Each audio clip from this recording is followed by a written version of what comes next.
Aujourd'hui pour parler de la Côte d'Ivoire, où la tension monte à quelques jours de la présidentielle prévue fin octobre 2025. Oui, bonjour. C'est un contexte assez électrique avec des manifestations pacifiques signalées dans plusieurs villes, Abidjan, Bouaké. Et c'est dans ce climat justement qu'une voix s'est fait entendre depuis Accra, celle de la diaspora jeunesse de Côte d'Ivoire, le DJCI. Tout à fait. Le 10 octobre, ils ont publié ce qu'ils appellent un journal spécial. Et là, l'appel est assez fort. Ah oui, qu'est-ce qu'ils proposent concrètement? Ils demandent rien de moins que le report de l'élection présidentielle et la mise en place d'un gouvernement de transition. Non partisan, précise-t-il. Un gouvernement de transition non partisan. D'accord, on va essayer de décortiquer ça en se basant sur leur communication. Voilà, c'est une initiative qui vient de leur président, Gniamé Modeste Seri. Il exprime, je cite, « une profonde préoccupation face au risque d'instabilité en Côte d'Ivoire ». Une préoccupation qu'on imagine partagée par beaucoup sur place. Mais alors, cette transition, comment ils la voient? Quelle forme elle prendrait? L'idée centrale, c'est donc de suspendre les élections et de former ce gouvernement neutre. Et ce qui est intéressant, c'est qui il voit dedans. Justement, qui? Des technocrates, des gens de la société civile.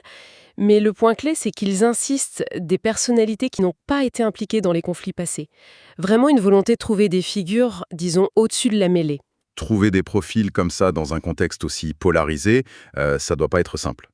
Et ce gouvernement de technocrates, il ferait quoi exactement? Quel serait son mandat? Désarmer les milices, c'est la première étape. Ensuite, réformer le système judiciaire. D'accord.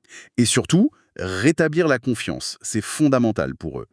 Et c'est seulement après tout ça, une fois cette phase de stabilisation achevée, qu'on pourrait, selon le DJCI, envisager des élections majeures. Donc la priorité absolue, c'est la reconstruction du lien social, en quelque sorte, avant la compétition politique. C'est exactement ça.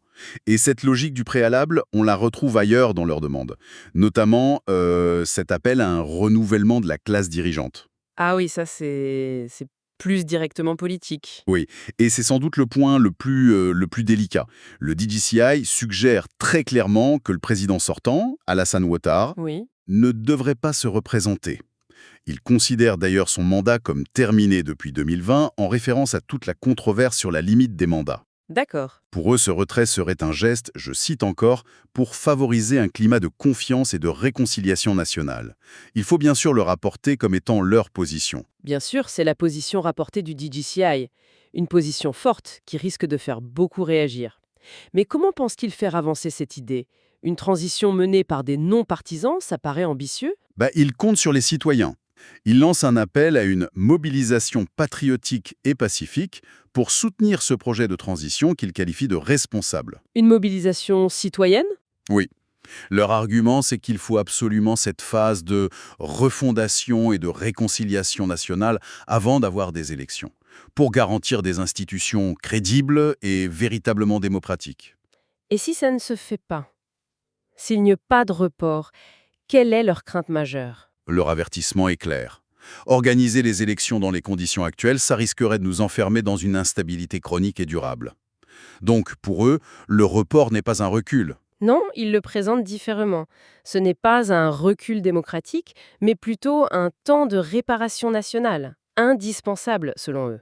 C'est une façon de voir la pause comme une étape constructive, en fait. Cette idée de séquence réparer d'abord, élire ensuite, c'est vraiment le fil rouge de leur proposition. Absolument. Et Niamey Modeste Seri a eu cette phrase qui résume bien leur pensée. La Côte d'Ivoire a besoin de réconciliation avant la compétition, de vérité avant le vote, et de justice avant le jugement de l'histoire.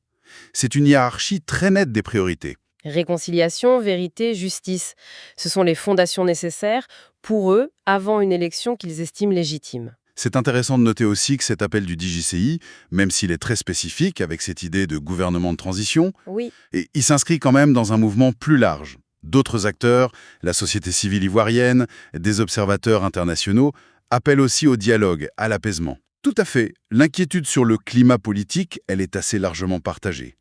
L'appel à trouver une solution consensuelle aussi. Après, la proposition formelle d'un gouvernement de technocrates, ça, c'est vraiment la marque du DJCI. Donc, pour résumer, le DGCI, depuis la diaspora, se positionne comme un groupe qui plaide pour une sorte de pause institutionnelle, une pause axée sur la paix, la justice, la réconciliation. Et il lance un appel au dialogue à toutes les forces du pays. C'est ça. Il demande à tous les acteurs politiques, militaires, civils, de mettre l'intérêt national au premier plan. Ce qui nous amène à une question pour la réflexion peut-être. Quelle peut être l'influence réelle d'une initiative comme celle-ci venant de la diaspora sur la politique intérieure d'un pays, surtout à un moment aussi critique? Oui, c'est une vraie question. Et puis, il y a cette tension. D'un côté, l'impératif démocratique, les élections à date fixe. De l'autre, cet appel à une pause pour une réparation nationale, jugée essentielle par certains. Comment arbitrer entre les deux? C'est toute la complexité de la situation.